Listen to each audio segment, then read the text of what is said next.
Assalamualaikum warahmatullahi wabarakatuh. Perkenalkan, nama saya Arya Mustafa dari kelas 4D Ekonomi Syariah. Baiklah, saya akan menjelaskan materi kedua, yaitu tentang penyelesaian persamaan regresi linear berganda dengan pendekatan metode kuadrat terkecil dan metode matriks. Pengertian matriks. Matriks ialah suatu susunan bilangan yang berbentuk persegi panjang.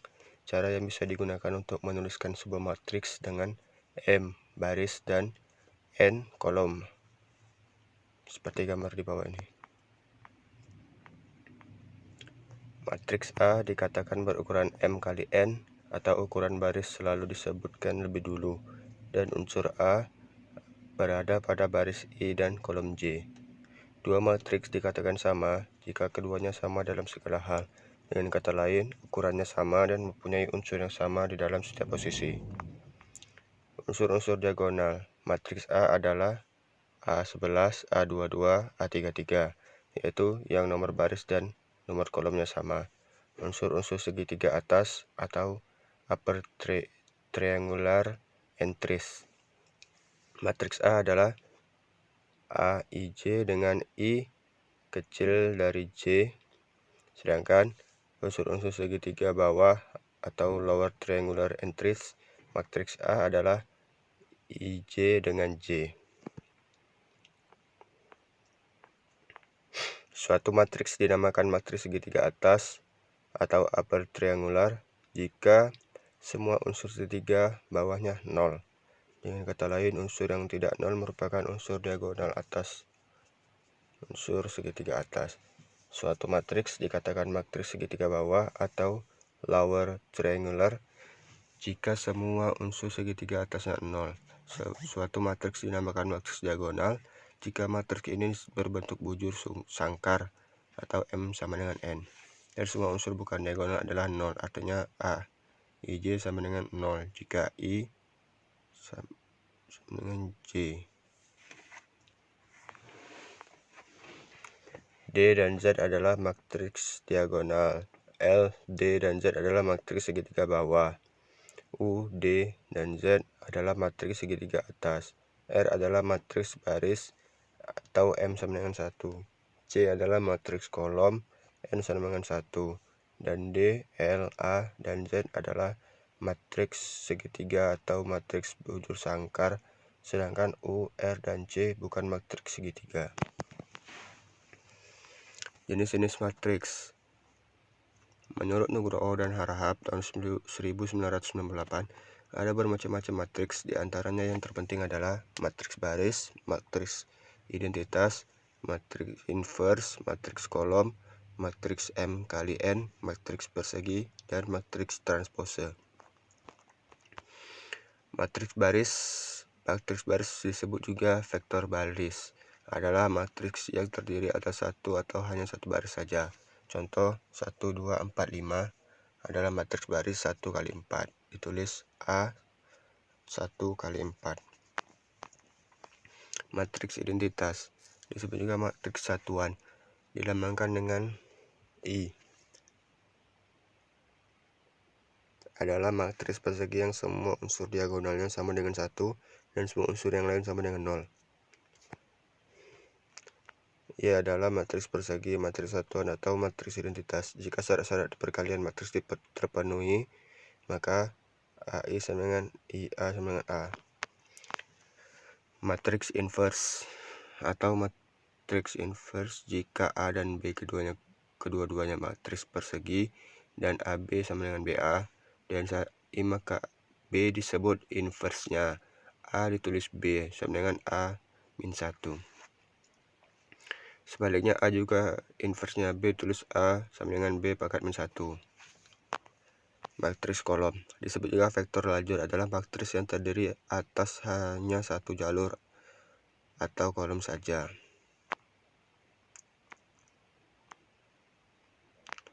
Matriks M kali N.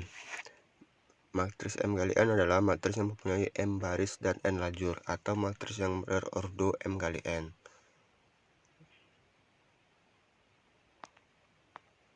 Matriks persegi atau square matrix adalah matriks yang jumlah baris dan kolomnya sama.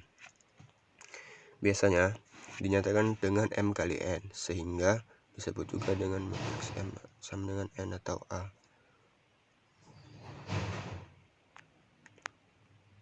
Lalu matriks transpose atau transpos dari suatu matriks adalah matriks baru yang diperoleh dari matriks lain dengan menukar baris menjadi kolom dan kolom menjadi baris.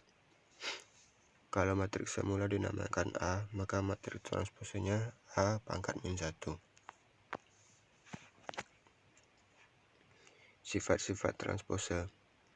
Kalau A pangkat min 1 dan B pangkat min 1 berturut-turut merupakan transpose dari matriks A dan B, maka berlaku A tambah B pangkat T sama dengan A pangkat T tambah B pangkat T.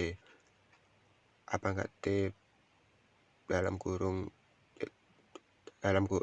buka kurung A pangkat T tutup kurung pangkat T sama dengan A.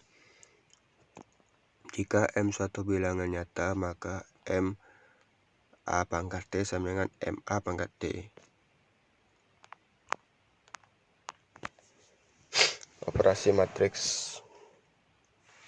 Jika matriks A dan matriks B berukuran sama, maka jumlah A tambah B ialah matriks yang diperoleh melalui penjumlahan unsur-unsur matriks A dan B yang seletak. Dengan kata lain, jika A dan B keduanya berukuran M kali N, maka C sama dengan A tambah B adalah matriks berukuran M kali N dan yang unsur-unsurnya memenuhi. C IJ sama dengan A IJ tambah B IJ, I sama dengan 1, 2, M, J sama dengan 1, 2, dan seterusnya. Jika A dan B berukuran tidak sama, jumlah keduanya tidak didefinisikan. Selanjutnya akan didefinisikan hasil kali antara skalar atau bilangan nyata dengan matriks. Definisi ini memungkinkan untuk menuliskan A tambah A tambah A sama dengan 3A dan lain sebagainya. Jika A sembarang matriks dan K sembarang bilangan nyata, maka kelipatan skalar KA ialah matriks yang diperoleh dengan mengalihkan setiap unsur matriks A dan K.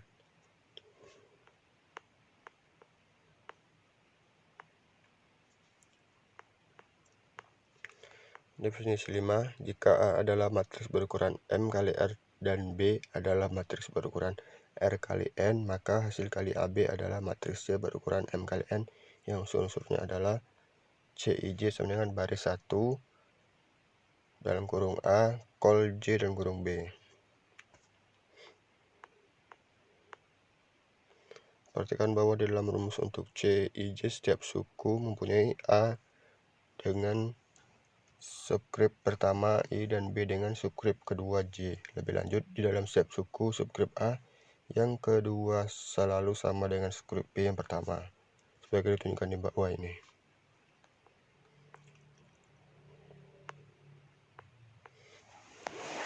Pendekatan metode kuadrat terkecil atau MKT.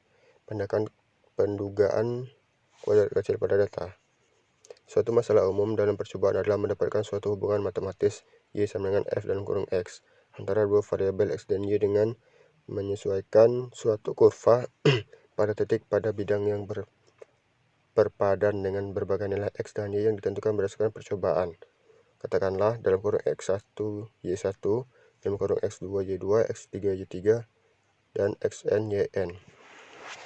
Berdasarkan dasar pertimbangan teoritis atau sekedar berdasarkan pola titik-titik tersebut, diputuskan bentuk umum dari kurva Y sama dengan F dalam kurung X yang akan disesuaikan. Penduga atau taksiran kuadrat kecil dari suatu garis lurus. Satu, anggap ingin menyesuaikan suatu garis lurus Y sama dengan A tambah BX. Kedua, ke titik-titik yang ditentukan berdasarkan percobaan. Ketiga, X1 Y1, X2 Y2, sampai Xn Yn. Keempat, jika titik-titik tersebut kolinear, garisnya akan melalui semua n titik. 5. Sehingga koefisien berubah A dan B akan memenuhi. Y1 sama dengan A tambah BX1, Y2 sama dengan A tambah BX2, Yn sama dengan A tambah BXN. Bisa menuliskan sistem ini dalam bentuk matriks sebagai berikut.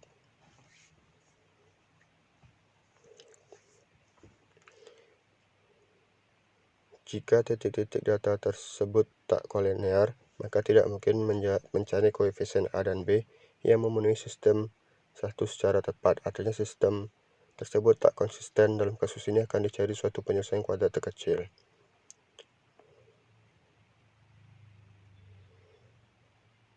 Sebut garis Y sama dengan A pangkat bintang tambah B pangkat bintang X yang koefisiennya berasal dari penyelesaian kuadrat terkecil sebagai suatu peneguh garis lurus kuadrat terkecil terhadap data. Untuk menjelaskan terminologi, ingat bahwa suatu penyelesaian kuadrat kecil dari satu meminimalkan.